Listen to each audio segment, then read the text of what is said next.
Hey, what's going on, guys? Welcome back to the channel. My name is Xbot. I hope you guys are doing absolutely wonderful today. Today's video, we're going over some settings that you guys are probably going to be looking up. Is probably how you found this video. Best settings that you guys can use in Black Ops Cold War on the PlayStation 5. So first and foremost, I do want to go ahead and show you guys that I am using the PS5. As you can see here, I just pulled up the quick reference menu. As you can see, it's got the different options down at the bottom. This is the new PlayStation interface. As you can see here, I can go to the home screen. And while I'm here, I'm going to show you a quick little tip and trick that I already made an entire video on, just to make sure you guys are playing the correct version of Black Ops Cold War if you're on PS5. So what you want to make sure is, if you were someone that had a digital version of the game on PS4 and then you wanted to, you purchased your PS5, now you've upgraded and you want to install the game. Whenever I first installed it, it said Black Ops Cold War PS4. Because the PS4 version of the game was what it was defaulting to. I don't know if it was because I'd already played that or what. But obviously, if you click start on the icon on the app and you go down to game version, it shows the various game versions that you have installed. So I had to manually select PS5. You want to make sure you're playing the PlayStation 5 version of the game first and foremost, because if you're not doing that, these settings might not even matter, So make sure you do that first and foremost. Click the thumbs up button if that helps you out in any way, shape, or form.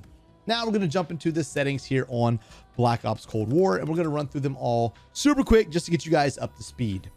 Horizontal stick sensitivity 7, vertical stick sensitivity 6, aim down sight stick sensitivity for low zoom 1.2, and for the high zoom I am using 1. I don't snipe a lot. Your low zoom is more of your aim down sight using reticles and other sights like that.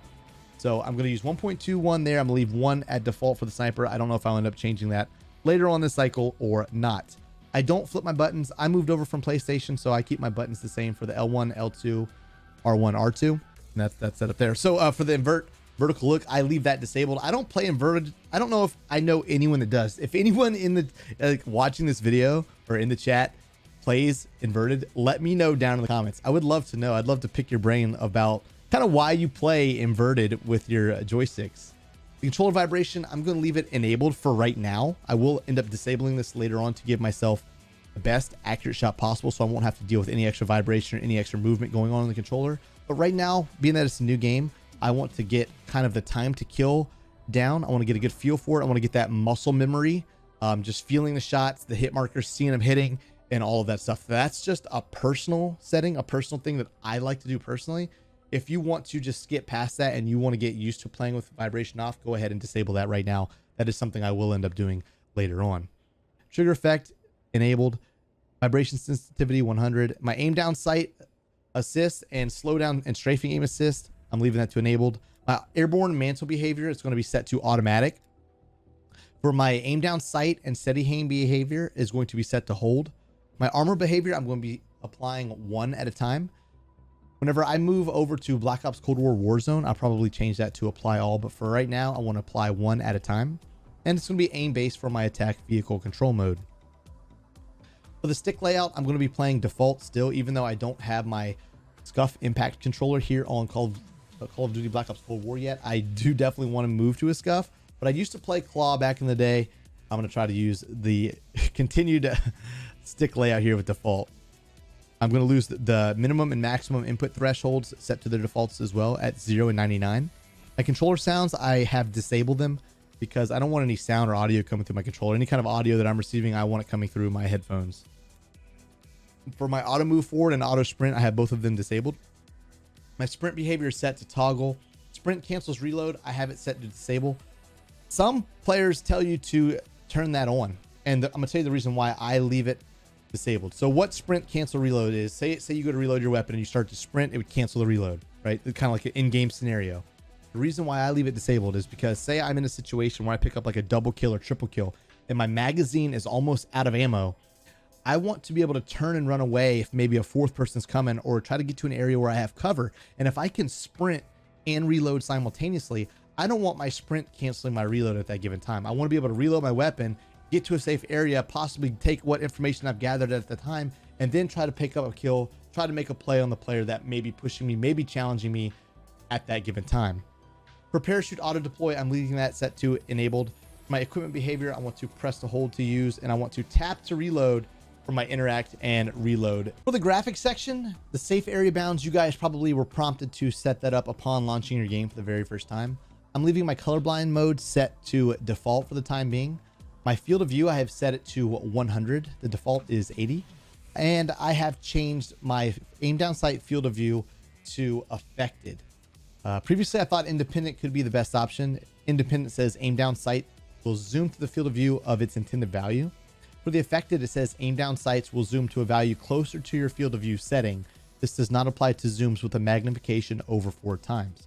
So basically, I'm using affected because it's going to kind of keep my similar field of view setting even when aiming down sight. So I still have a wider range of view. Maybe I can see some additional information or a little bit more wider field of view side to side, even whenever I'm aiming down sight. And it feels like it gives me less recoil, visualization. It's not going to actually change the recoil, but I feel like it's visual. It makes me feel like it's more accurate shots. It's a mental setting. It's not actually going to change your recoil. So if you can play around with those and let me know what you guys use, I would love to know. Pick your brain for that. For brightness, you were probably prompted to set that up upon starting your game as well. I'm not going to be playing split screen. I'm leaving ray tracing enabled. And for motion blur, I have that to disabled. Obviously, if you look at this image right here on the screen, it says it adds a blur effect when camera or objects are moving rapidly. I don't want that to happen. If I'm moving rapidly, if I'm turning quick, I want my motion blur disabled so I can see everything as I go to turn. I don't want anything blurred. You know, I don't want to move and it be blurred and me miss a player or something I might want to see. You know, I want to have the best clear image, no blurs possible. So I'm disabling that. For audio, almost my entire audio is set to the complete default settings. I didn't play around with my audio a lot because I have different audio settings that I use on my mixer.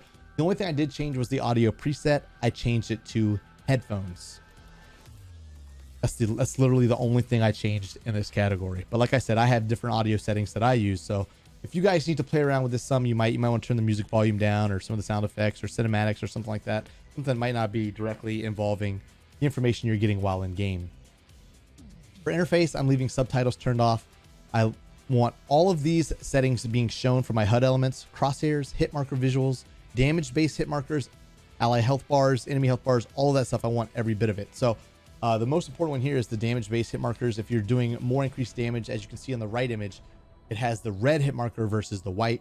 And I love the idea of showing the health bars. You know, for ally health bars, if you can see when your teammates are, you know, full health, or if they're weak, taking damage, you might be able to help out or get an idea that there may be an enemy over in that location, especially if they're using a suppressor and possibly not showing up on the minimap. And for the enemy health bars, I want to know how weak my enemy is, if I need to keep trying to lay a few more bullets into them, if I need to stop shooting, try to reload, maybe take cover if I'm weak as well, or if my teammates are shooting and I can help pick up a kill, anything like that. I want as much information possible from these health bars for allies as well as enemies. I'm leaving player name set to full name.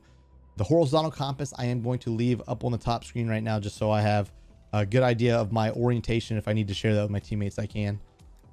And that's pretty much all I'm going to change here. Everything else is default settings there. I don't use keyboard and mouse. I do play with the controller. And the only thing I change here is right now I'm leaving it on crossplay enabled. I do have that option while being on PlayStation. If we start having issues with a bunch of hackers like we've seen in Modern Warfare and Warzone, I will change that to disabled and I'll just play on console if that's what I have to do. As for the graphic content filter, I'll leave that enabled. Profanity filter, I want that enabled. I don't want any profanity chat things coming through my screen whenever I'm trying to record or live stream over on Twitch. So that's pretty much going to be it. That's all I'm going to change. So make sure you guys are using the settings on PS5. Let me know down in the comments if there's anything else that you guys are doing, you guys think that I should be using, putting to use, or just anything else that's going on with your PS5 as a whole. So guys, thank you so much for checking out the video. If it helped you out in any way, shape, or form, be sure to drop me a like on the video and be sure to subscribe and come back for more Black Ops Cold War content in the future. It would be greatly appreciated. See you guys next time. I can't lose, I'ma pass through if I have to. Teach them all like a classroom, If I want it, then I get it. Work hard, don't regret it, yeah, I said it, Head down, I'm focused, you know this. They know this, show this, mind blowing. Keep going, showing, I'm growing, flowing and coasting. I'm owning, work hard, play hard, let the party start. Can't lose when I'm giving out bars, yeah, can't lose when I'm giving out art. Yeah, confused, man, it's just the start. I will not fucking lose, swear to God, pay my dues. Never lost in the views, and I'm not quitting soon. Never stop what I do, I'm the boss in the room. Selling socks, make a move to the top, coming soon.